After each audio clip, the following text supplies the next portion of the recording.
pessoal, tudo bem? América Latina hoje? Então é Geografia com Renato Araújo que vai trazer aí as questões da América Central nessa aula. A gente vai estudar as duas partes da América Central, né, de forma geral, e vamos pegar alguns casos específicos. Não esqueça, no final do vídeo, obviamente, que você vai ter a sua dica de filme sobre a América Central. Fica aí com mais Geografia com Renato Araújo. Então, pessoal, vamos falar aí América Central, né, que é uma região aí do continente americano, mas que muita gente confunde, né? Porque essa região, ela pega duas partes. A primeira parte que eu estou pintando aí de laranja, que pega Guatemala, Belize, El Salvador, Honduras, Nicarágua, Costa Rica e Panamá. Essa parte que eu pintei, a gente chama de América Central continental. É o istmo, né, que liga México, América do Norte, a Colômbia, América do Sul. E você tem essa parte que eu estou circulando aí de vermelho, que é a América Central insular, que são ilhas banhadas pelo famoso Mar do Caribe, né? Essa região é a região da América Central das ilhas, a insular. O clima predominante, obviamente, que é o clima tropical, uma vez que, né, você está vendo ali, tem o Trópico de Câncer bem um pouquinho ao norte ali da América Central. Mas na América Central continental você encontra clima de altitude, devido às montanhas ali existentes. Muito importante lembrar que muitas das ilhas que a gente tem na América Central são ilhas vulcânicas, formadas no choque ali no encontro de placas tectônicas, e a atividade sísmica é intensa, com grandes terremotos. Existe uma questão que perpassa toda a América Latina, que é a questão da desigualdade social, e uma questão econômica, que é a exploração agrícola e mineral. Inclusive, o apelido República das Bananas vem exatamente pela produção de bananas na América Central, que é um apelido pejorativo que os americanos deram para a região. Vamos começar a falar agora de alguns países, começando a falar um pouquinho aí sobre o Panamá. A gente não vai falar de todos os países da América Central, vamos falar dos mais importantes, né, do ponto de vista principalmente de vestibular, etc. Mas vamos tentar pensar aí sobre as questões mais importantes da América Central. O Panamá, ele teve uma dupla independência. Primeiro ele ficou independente junto lá com a Colômbia, e depois ele fica independente da Colômbia, em 1903. Essa independência da Colômbia contou com grande apoio dos Estados Unidos, que queria construir um canal. A Colômbia colocou uma série de barreiras e depois os Estados Unidos apoia a independência do Panamá. Só para você ter uma ideia, não deu nem 15 dias da independência do Panamá, os Estados Unidos assinou o Tratado Tribunal-Varela, que é o tratado que dá origem à construção do canal, que vai dar origem à construção do canal. Os Estados Unidos começam a construir o canal, ele paga lá um valor anual pela área do canal e a região fica dele, o canal é dele. Em 1914, o canal é inaugurado, 82 km de extensão, uma das maiores obras do mundo, e economiza 11 mil quilômetros, né? Ao invés de dar a volta em toda a América do Sul, ele passa pelo canal, o navio. Mas o canal é dos Estados Unidos. Em 77, um movimento nacionalista no Panamá consegue forçar os Estados Unidos a assinar o Tratado Torrijos-Carter, que é o tratado que vai entregar o canal ao Panamá, e em 99 para 2000, 31 de dezembro de 99, o canal passa a ser totalmente panamenho. De 2007 a 2016, houve ampliação do canal para navios cada vez maiores. Desde que o canal foi entregue ao Panamá, o Panamá vive um alto crescimento econômico. Alguns chamam a cidade do Panamá, né, a capital, de Mini Dubai. Então, uma obra gigantesca, importantíssima aí para a economia do Panamá. Na esteira do canal começaram as obras do canal da Nicarágua. Essas obras começaram em 2014, exatamente para competir com o canal do Panamá. O que é interessante é você lembrar que esse canal da Nicarágua, o principal financiador foi a China. A previsão para ele ficar pronto era 2020. No entanto, hoje as obras estão abandonadas. Se você olhar ali, o canal passava pelo Lago Nicarágua, né, que é um dos maiores lagos, que é o maior lago, se não me falha a memória, da América Central. Tudo bem, pessoal? Então ele tem essa característica aí de estar abandonado, mas existe aí o projeto de construir um canal para competir com o canal do Panamá. Tudo bem? Agora vamos falar, talvez, daquele que seja a questão mais importante da América Central: Cuba. Cuba, pessoal, é um país hoje aí de quase 11 milhões de habitantes, tá? E tem um IDH de 0,778, ocupando aí a posição de número 72 no IDH. É um IDH muito bom para um país que é extremamente pobre, né? A expectativa de vida de 78,7 anos, sendo maior, inclusive, que a dos Estados Unidos, tá? Vamos falar um pouquinho aí de Cuba. Pessoal, as duas principais cidades, eu circulei ali, Havana e Santiago, e em 1898, com grande apoio dos Estados Unidos, Cuba consegue a independência da Espanha, ok? Cuba se torna um país independente do domínio espanhol. O grande líder foi José Martí. Em 1902, Cuba coloca na sua Constituição a Emenda Platt, que tem esse nome por causa de um senador dos Estados Unidos chamado Orville Platt, que autoriza Cuba a sofrer intervenção sempre que os Estados Unidos quiser. Basicamente transforma Cuba num protetorado dos Estados Unidos.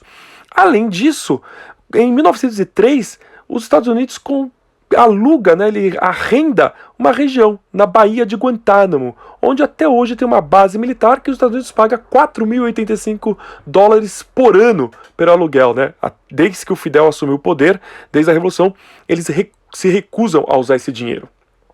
Bom, voltando aqui, de 1940 a 44 e de 1952 a 59, Cuba viveu a ditadura do governo Fulgêncio Batista, uma ditadura apoiada pelos Estados Unidos, mantendo Cuba numa pobreza gigantesca, grandes plantations de açúcar e com negócios dos Estados Unidos, cassinos, hotéis, muitos falam de prostituição, drogas, a máfia americana muito forte ali, e um país de extrema desigualdade social. Cerca de 5% da sociedade cubana se beneficiava disso e o restante da população cubana vivia em miséria.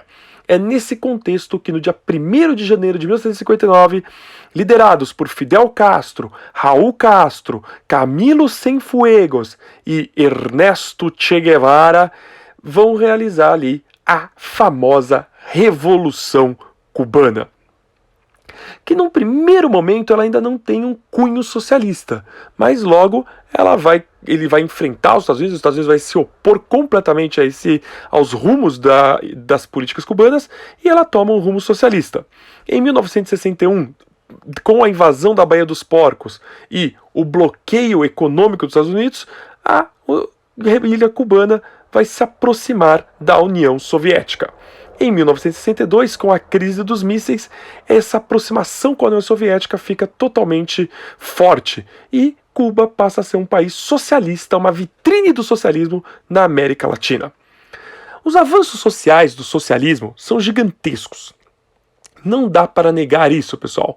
Há uma eliminação do analfabetismo, aliado à construção de um sistema universal de saúde, que é exemplo para muitos no mundo até hoje, e grandes investimentos em pesquisa científica. Mas, como nem tudo são flores, há uma enorme dificuldade de Cuba diversificar a sua agricultura e desenvolver uma indústria própria. Ou seja, apesar dos grandes avanços sociais, a economia cubana é uma economia que fica sempre muito dependente da União Soviética, além da questão das liberdades individuais, que sempre foram reprimidas em Cuba.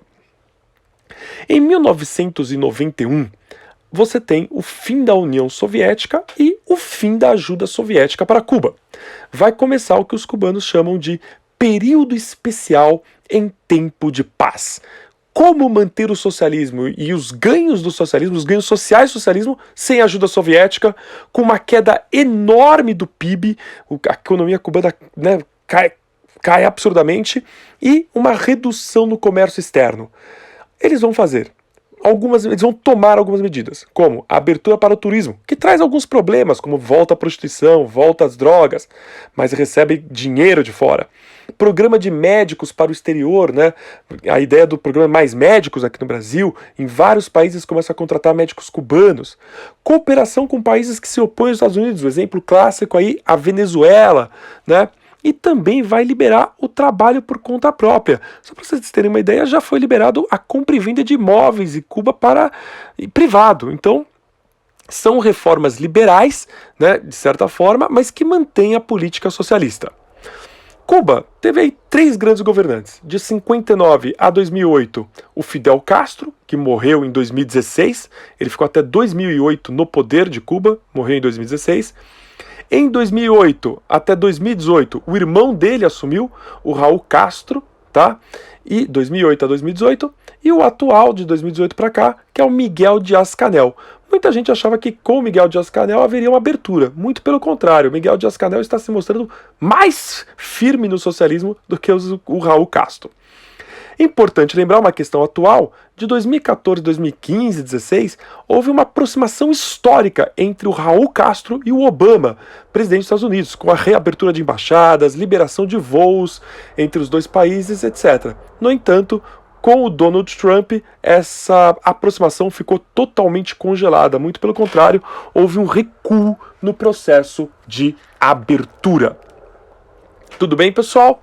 E finalmente agora o Haiti, né? O Haiti aí que é um dos países mais pobres, se não, desculpa, o mais pobre país da América Latina, né? Das Américas, né?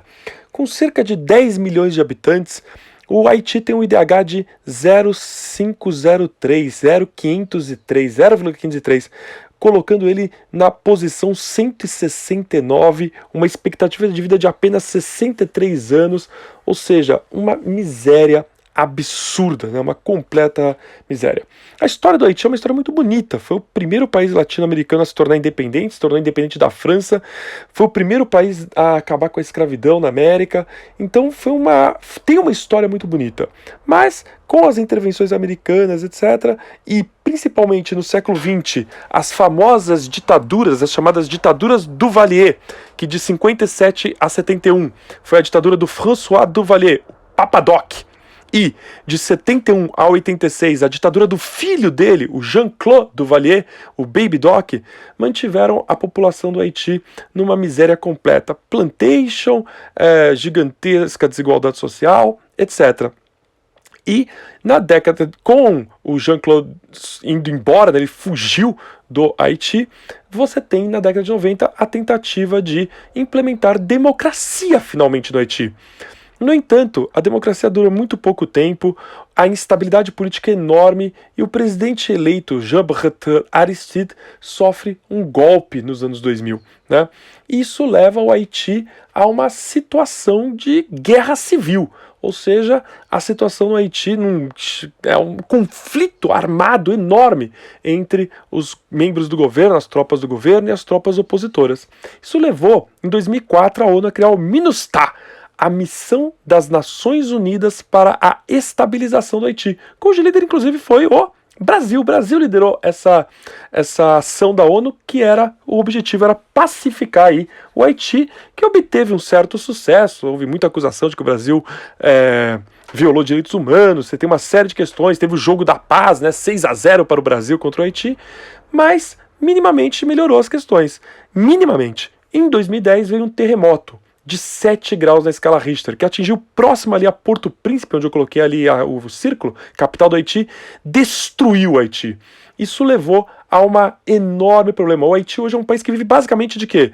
Turismo, mas muito pouco, a violência é muito grande, e ajuda externa, o que leva muitos haitianos a migrarem como para países para o Brasil, como para países como o Brasil. Beleza, pessoal?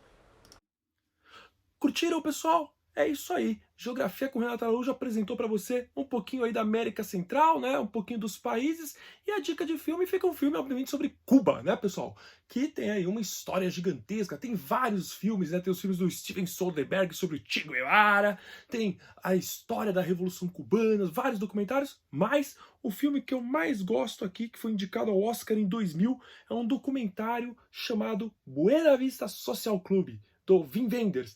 É um documentário que vai falar sobre os músicos cubanos que eram muito famosos e durante a Revolução, pós-Revolução, meio que sumiram. E ele reencontra todos os músicos vivos. É um filme genial sobre música, é um filme sobre Cuba. Tem que ver esse filme que foi indicado ao Oscar em 2000. Valeu, pessoal, e fique com Geografia com Renato Araújo.